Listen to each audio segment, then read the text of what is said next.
എല്ലാവർക്കും നമസ്കാരം. ഞാൻ സരിതാ മഹേശ്വരൻ. ഇന്ന് ശ്രീമദ് വാൽമീകി രാമായണത്തിലെ ബാലകാണ്ഡത്തിലെ 44-ാമത്തെ സർഗത്തിൽ 8 മുതൽ 15 വരെയുള്ള ശ്ലോകങ്ങളാണ് നമ്മൾ പഠിക്കാൻ പോണത്. ഈ ദിവസം നമ്മൾ നോക്കിയത് ഭഗീരഥന് ബ്രഹ്മാവ് അനുഗ്രഹം കൊടുത്ത കാര്യമാണ്. എല്ലാ സഗരപുത്രന്മാരും സ്വർഗലോകത്തിലെത്തി ഭഗീരഥനോട് ഗംഗാനദിയിലെ സ്നാനം ചെയ്ത് തർപ്പണം ചെയ്യാൻ പറഞ്ഞു. ഇനി ഭഗീരഥൻ്റെ പിതാമഹന്മാരൊക്കെ എന്താണ് ചെയ്തത്, അവർക്ക് എന്താണ് പറ്റാഞ്ഞത് എന്നുള്ളതൊക്കെ ഒന്ന് സൂചിപ്പിക്കുകയാണ്. നമുക്ക് ആദ്യം 8-ാമത്തെ ശ്ലോകം നോക്കാം.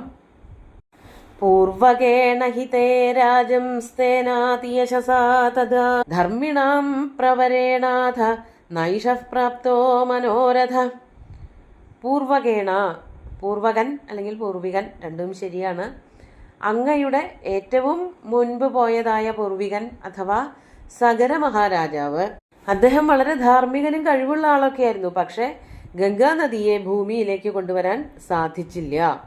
അതാണ് അല്ലയോ രാജൻ, അല്ലയോ ഭഗീരഥ മഹാരാജാവേ, ബ്രഹ്മാവ് പറയാണ്, അതിയശസ തേന പൂർവകേണ, വളരെ യശസ്വിയായിരുന്ന അങ്ങയുടെ പൂർവികനാൽ, അതായത് സഗരനായിരിക്കണം.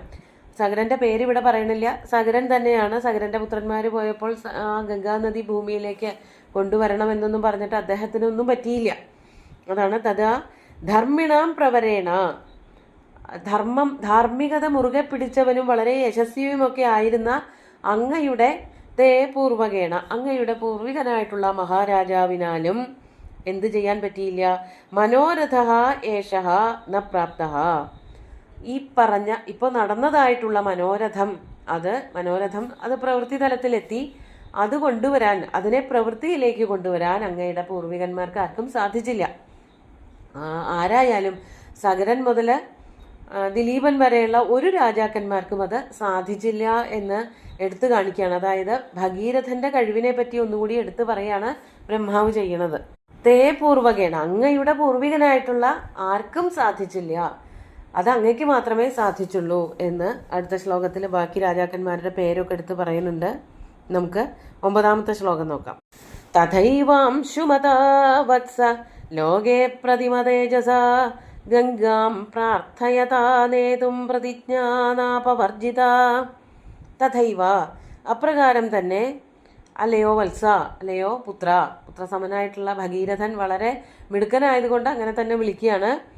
ലോകേ അപ്രതിമ തേജസ അംശുമത, ലോകത്തില് അത്രയ്ക്ക് യശസ്സുള്ളവര് അല്ലെങ്കിൽ കഴിവുള്ളവര് തേജസ്സുള്ളവരൊക്കെ കുറവാണ്. അതാണ് തുല്യം പറയാൻ, അതുപോലെ യശസ് തേജസ്സൊക്കെ ഉള്ള ആൾക്കാര് ഉണ്ട് എന്ന് പറയാൻ പോലും പറ്റാത്ത അത്രയ്ക്ക് കേമനായിരുന്ന അംശുമാൻ, ആ അംശുമാന് പോലും എന്തു ചെയ്യാൻ പറ്റിയില്ല?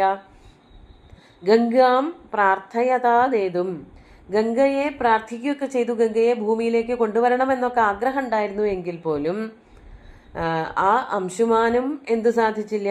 പ്രതിജ്ഞാനാപവർജിത, അംശുമാനാൽ പ്രതിജ്ഞ പാലിക്കപ്പെട്ടില്ല, അല്ലെങ്കിൽ അംശുമാൻ പ്രതിജ്ഞ പാലിച്ചില്ല. ഗംഗയെ ഭൂമിയിലേക്ക് കൊണ്ടുവരണമെന്നൊക്കെ മനസ്സിലാക്കിയെങ്കിലും അംശുമാൻ അത് ചെയ്യാൻ സാധിച്ചില്ല. അങ്ങനെ അങ്ങയുടെ പൂർവികന്മാർ അഥവാ പിതാമഹന്മാര് അവിടെ മോക്ഷം കിട്ടാതെ കിടക്കേണ്ടിയായിരുന്നു. അംശുമാന് സാധിച്ചില്ല. ഇനി ഇവിടെ അംശുമാന്റെ കാര്യമാണോ പറഞ്ഞത്?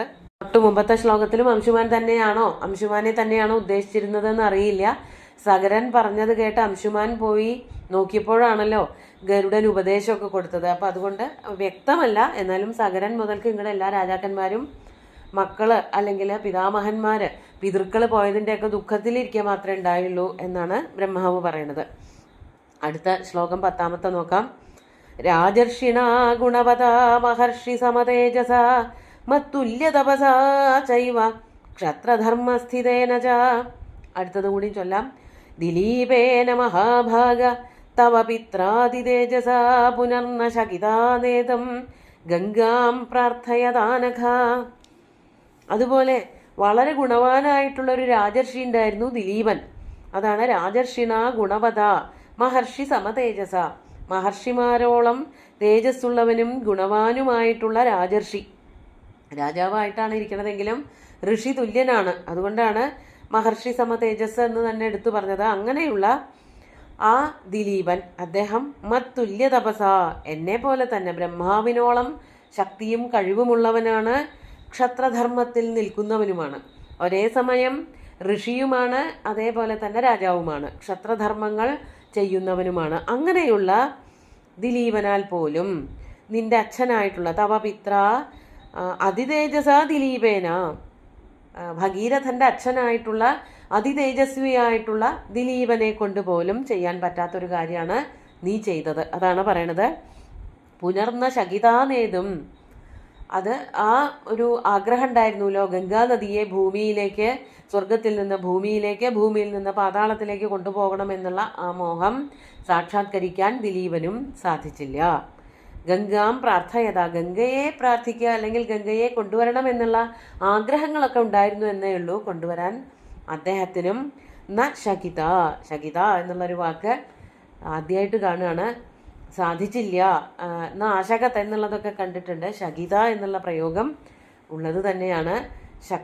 ശക്തമായില്ല, സാധിച്ചില്ല. ശകിത എന്ന് പറഞ്ഞാൽ ഭൂമിയിലേക്ക് കൊണ്ടുവരാൻ സാധിച്ചില്ല എന്നർത്ഥം. അങ്ങനെ അംശുമാന് പറ്റിയില്ല, ദിലീപനും പറ്റിയില്ല. അങ്ങനെയുള്ള ആ കാര്യമാണ് നീ ചെയ്തത് അല്ലയോ ഭഗീരഥ. അതാണ് 12ാമത്തെ ശ്ലോകത്തിൽ പറയണത്. സാ ത്വയാ സമതിക്രാന്ത പ്രതിജ്ഞാ പുരുഷർഷഭ പ്രാപ്തോസി പരമം ലോകേ യശഃ പരമസമ്മതം.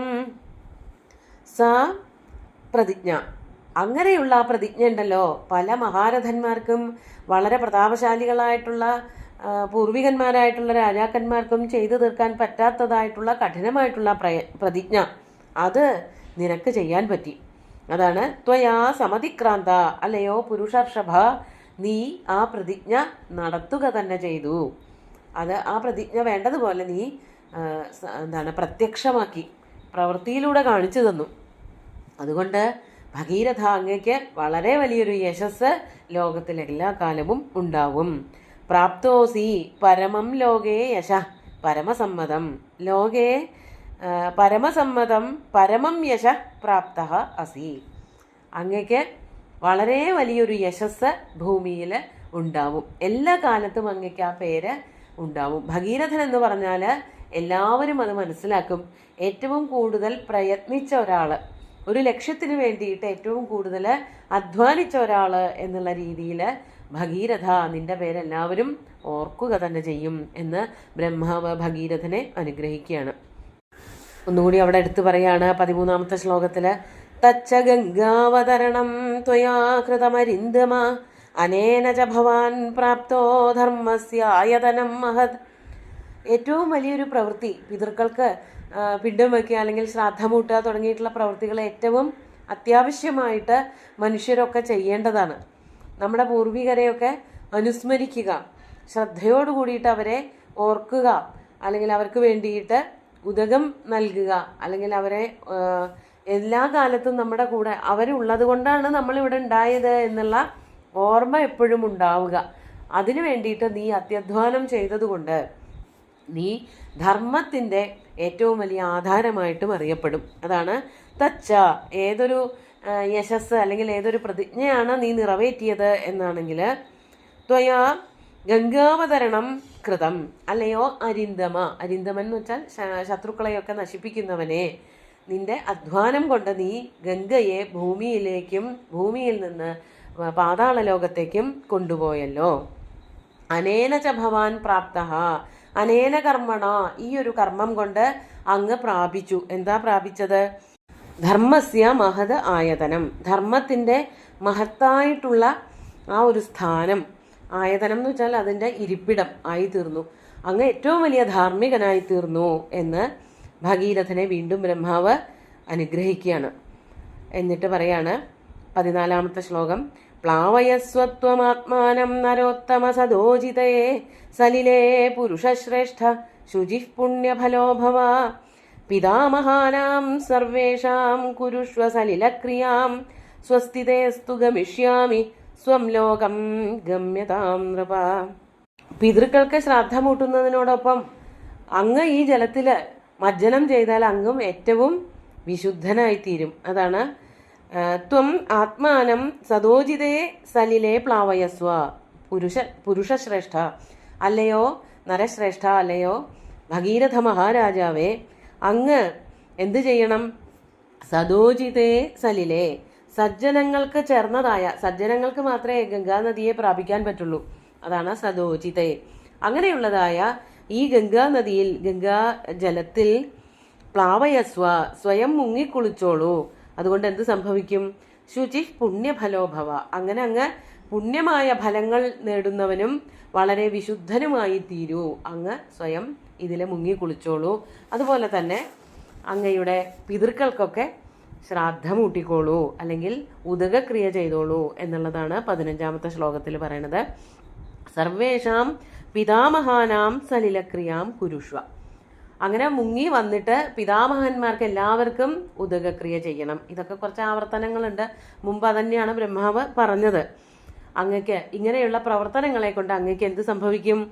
തേ സ്വസ്തി അസ്തു, അങ്ങക്ക് സ്വസ്തി ഉണ്ടാവും, അങ്ങക്ക് മംഗളങ്ങൾ ഉണ്ടാവും, അങ്ങക്ക് സുഖം മാത്രമേ ഉണ്ടാവുള്ളൂ. ഞാൻ എന്ത് ചെയ്യാണ്? സ്വം ലോകം ഗമിഷ്യാമി, ഞാൻ എൻ്റെ ലോകത്തേക്ക്, ബ്രഹ്മലോകത്തേക്ക് പോകുന്നു. നൃപ ഗമ്യതാം, അങ്ങയുടെ കൊട്ടാരത്തിലേക്കും പൊക്കോളൂ. അതായത് അങ്ങ് ചെയ്യണമെന്ന് തീരുമാനിച്ചതായിട്ടുള്ള എല്ലാ പ്രവൃത്തികളും ചെയ്തു കഴിഞ്ഞിരിക്കുന്നു. അങ്ങയുടെ ലോകത്തേക്ക് അല്ലെങ്കിൽ രാജ്യത്തിലേക്ക് തിരിച്ചു പൊക്കോളൂ എന്ന് ആശംസിക്കുകയും ആശീർവദിക്കുകയൊക്കെയാണ് ബ്രഹ്മാവ് ചെയ്യണത്. അങ്ങനെ ബ്രഹ്മാവിൻ്റെ അനുഗ്രഹത്തോടു കൂടിയിട്ട് എല്ലാം ചെയ്യണ കാര്യങ്ങൾ എന്തൊക്കെയാണ് ഭഗീരഥൻ ചെയ്തത് എന്നുള്ളത് അടുത്ത ദിവസം നോക്കാം. ഇന്നത്തെ ശ്ലോകങ്ങൾ ഒന്നുകൂടി ചൊല്ലാം. പൂർവകേണ ഹിതേ രാജം സ്തേനാതിയശസാ തദാ ധർമ്മിണാം പ്രവരേണാഥ നൈഷഃ പ്രാപ്തോ മനോരഥ തഥൈവാംശുമതാ വത്സ ലോകേ പ്രതിമതേജസാ ഗംഗാം പ്രാർത്ഥയതാ നേതും പ്രതിജ്ഞാനാപവർജിതാ രാജർഷിണാ ഗുണവതാ മഹർഷി സമതേജസാ മത്തുല്യതപസാ ചൈവ ക്ഷത്രധർമ്മസ്ഥിതേന ച ദിലീപേന മഹാഭാഗ തവ പിത്രാതിതേജസാ പുനർന ശകിതാ നേതും ഗംഗാം പ്രാർത്ഥയതാനഘ സാ ത്വയാ സമതിക്രാന്താ പ്രതിജ്ഞാ പുരുഷർഷഭ പ്രാപ്തോസി പരമം ലോകേ യശഃ പരമസമ്മതം തച്ച ഗംഗാവതരണം ത്വയാ കൃതമരിന്ദമ അനേന ച ഭവാൻ പ്രാപ്തോ ധർമ്മസ്യായതനം മഹത് പ്ലാവയസ്വത്വമാത്മാനം നരോത്തമ സദോചിതേ സലിലേ പുരുഷശ്രേഷ്ഠ ശുചിഃ പുണ്യഫലോ ഭവ പിതാമഹാനാം സർവേഷാം കുരുഷ്വ സലിലക്രിയാം സ്വസ്തിതേസ്തു ഗമിഷ്യാമി സ്വം ലോകം ഗമ്യതാം നൃപ. അങ്ങനെ സുന്ദരമായിട്ടുള്ള ശ്ലോകങ്ങൾ ഭഗവാൻ ശ്രീരാമചന്ദ്രന്റെ കാൽക്കൽ അർപ്പിച്ചുകൊണ്ട് ഗുരുവായൂരപ്പനെ സാഷ്ടാംഗം നമസ്കരിച്ചുകൊണ്ട് എല്ലാവർക്കും ശുഭദിനം നേർന്നു നിർത്തട്ടെ. നന്ദി.